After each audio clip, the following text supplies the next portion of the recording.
Então, agora a gente vai falar um pouco sobre as anormalidades bioquímicas e endócrinas que a gente tem no quadro de síndrome do ovário policístico. As três principais alterações que se destacam nessa síndrome é o aumento da concentração plasmática de andrógenos, a hiperinsulinemia compensatória causada pela resistência à insulina e a hiperlipidemia. Para a gente entender, melhor como que essas alterações surgem, a gente precisa começar entendendo, pelo menos de forma resumida, o funcionamento de um ovário, Então aqui a gente tem o folículo, que dentro do ovário ele é a unidade produtora de hormônio, e nesse folículo a gente vai ter aí dois principais locais, tecidos que são pertinentes ao assunto, que é a granulosa e a teca. A granulosa ela é responsável pela produção de estradiol, que é o E2, e de progesterona. E a teca, ela faz a produção de androgênio, faz o desenvolvimento folicular e provoca a ovulação.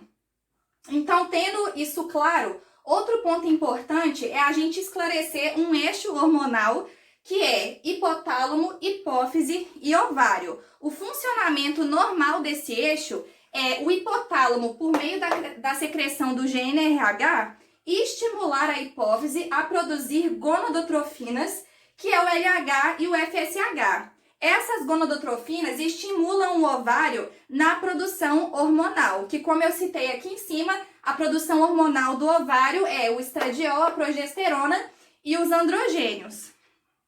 Na SOP, as alterações que a gente tem nesse eixo hormonal é principalmente um aumento no pulso de GnRH. Esse aumento no pulso de GnRH vai propiciar uma produção inadequada das gonadotrofinas. Nos exames bioquímicos, de quem tem essa síndrome, o comum é a gente encontrar um LH alto e um FSH normal ou baixo. Então, se eu tenho essa alteração nas gonadotrofinas que estimulam a produção hormonal do ovário, eu já posso aí começar a entender do porquê a gente vai ter essa alteração da produção de hormônios do ovário. E para a gente começar a detalhar o porquê das alterações que eu citei aqui em cima, que são principais da SOP, a gente tem que ir detalhando um pouco mais. Então, eu falei que na SOP a gente tem um aumento dos andrógenos, mas por quê? Quem causa esse aumento de andrógenos na SOP é a hiperinsulinemia. A hiperinsulinemia, ela aumenta a produção de andrógenos e diminui a produção de uma globulina hepática chamada SHBG. A SHBG, ela é uma globulina que se liga à testosterona livre, deixando menos testosterona livre circulante. Então, se eu diminuo a produção hepática de SHBG, eu automaticamente aumento os níveis de testosterona livre. Em mulheres que fazem o uso de contraceptivos orais, a gente tem o contrário, Eles, em sua grande maioria, vão causar um aumento dessa SHBG e por isso a gente tem, quando a mulher usa anticoncepcional, níveis baixos de testosterona, porque ela tá tendo mais testosterona ligada a SHBG, não ficando livre aí para ligar nos receptores androgênicos. Mas como que a hiperinsulinemia causa isso? A hiperinsulinemia, na região da teca, do folículo que está dentro do ovário, ela vai causar uma ativação, a mais de um complexo enzimático muito famoso, que é o P450. A enzima que sofre alteração em específico nesse caso é a P450C17. Essa enzima, dentro da teca, ela vai fazer a conversão de progesterona em testosterona. Então, se a hiperinsulinemia causa um aumento dessa enzima, eu vou ter mais progesterona sendo convertida em testosterona, então eu vou ter mais androgênio circulante.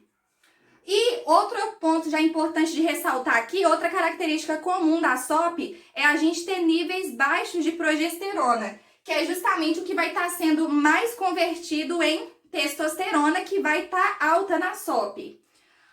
Outra alteração também que a gente tem para explicar esse androgenismo é porque a hiperinsulinemia, ela não estimula mais somente o complexo P450 no ovário, mas ela também aumenta a estimulação desse complexo enzimático na adrenal, né? E a adrenal, ela também faz essa produção de andrógenos. Então, a gente vai ter um aumento de andrógenos ovarianos e também vai ter um aumento aí de precursores sexuais adrenais, que também vão causar essa produção além de andrógenos.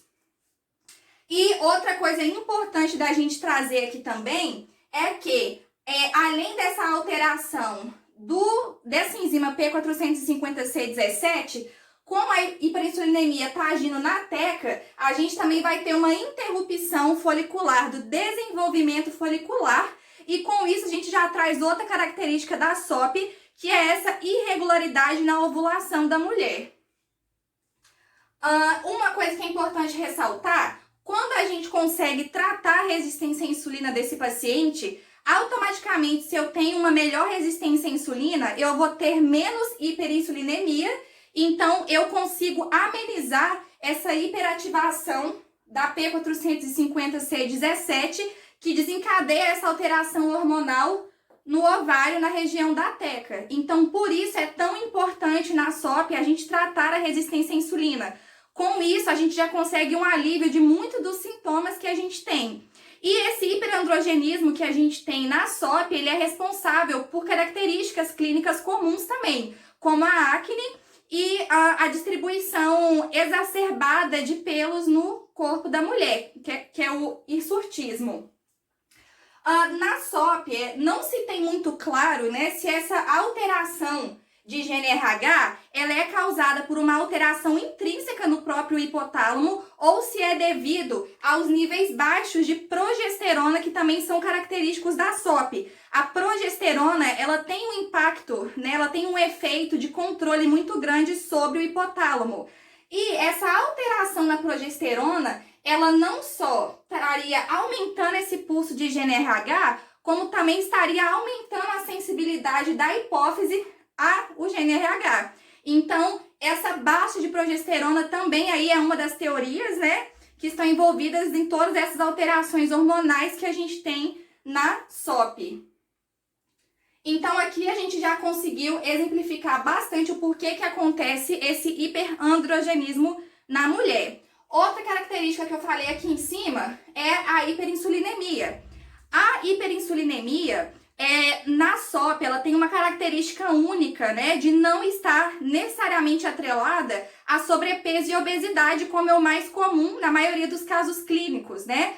Então, as teorias mais aceitas para justificar essa resistência à insulina na SOP, na ausência de sobrepeso e obesidade, seriam alterações genéticas e ambientais. Dentre essas alterações, né, essas teorias moleculares e genéticas, a teoria mais aceita hoje em dia, seria um defeito genético num pós-receptor, né, que tem um efeito na fosforilação do receptor de insulina. E o porquê a gente teria esse defeito genético na mulher, as pesquisas, né, mais recentes apontam que seria um problema na formação fetal da mulher, né, dentro da barriga da mãe. Então, as teorias seriam que, de alguma forma, esse feto teria sido exposto a níveis elevados de andrógenos e isso teria desencadeado esse defeito genético. Mas ainda não é muito esclarecido isso, né? Mas é realmente um fato curioso, né, de se pensar. Por que que eu tenho resistência à insulina, mesmo numa pessoa em que o adipócito não está hipertrofiado? Por que que eu tenho alteração nesse receptor? As teorias apontam, então, para o desenvolvimento ali dentro da barriga da mãe. E para a gente falar aqui rapidamente sobre a hiperlipidemia,